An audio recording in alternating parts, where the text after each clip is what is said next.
अगर आप है धर्म के लिए जीवन नहीं जीते हैं, आत्म साक्षात्कार नहीं करते हैं, तो आपको नर्क मिलेगा, तो कहेगा बे नर्क जैसा कुछ होता नहीं है। या तो ये लोग विश्वास नहीं करते हैं। पर इसी संसार में हम देखते हैं कि बहुत सारे पशु पक्षी प्राणी हैं, वो काफ़ी दुखमय जीवन जीते हैं।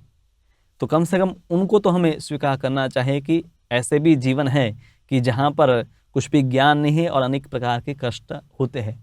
नरक लोक भी है, हालांकि उसको हम तुरंत देख नहीं पाते हैं, पर नारकीय स्थितियों को तो हम इस संसार में तो अनुभव कर ही सकते हैं।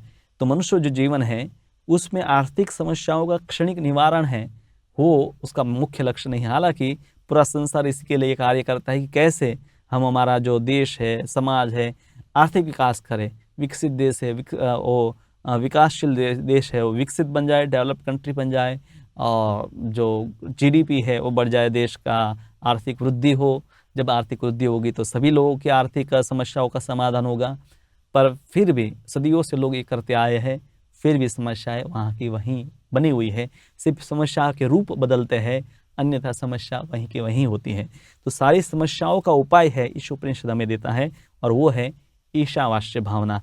ये समझना कि सब वस्तु भगवान की संपत्ति है, भगवान से ही सब वस्तु व्याप्त है, चाहे वो जड़ हो या चेतन हो, और भगवान ने हमारे निर्वाह के लिए पूर्ण व्यवस्था की है।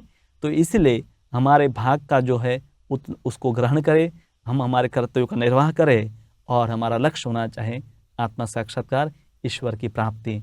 और ईश्वर की प्राप्ति, आत्मा साक्षात्कार का सबसे सरल जो मार्ग है वो उनके नाम के द्वारा, हरे कृष्ण कृष्ण कृष्ण हरे हरे, हरे राम राम राम हरे हरे। तो इस प्रकार से जब हम भगवान को पुकारते हैं तो हमारी जो चेतना है वो इस भावना का विकास होता है, कि हम इसको कृष्ण भावना भी कहते हैं, कि मैं कृष्ण का सेवक हूँ और उन्हीं की प्रसन्नता के लिए मेरा जीवन है।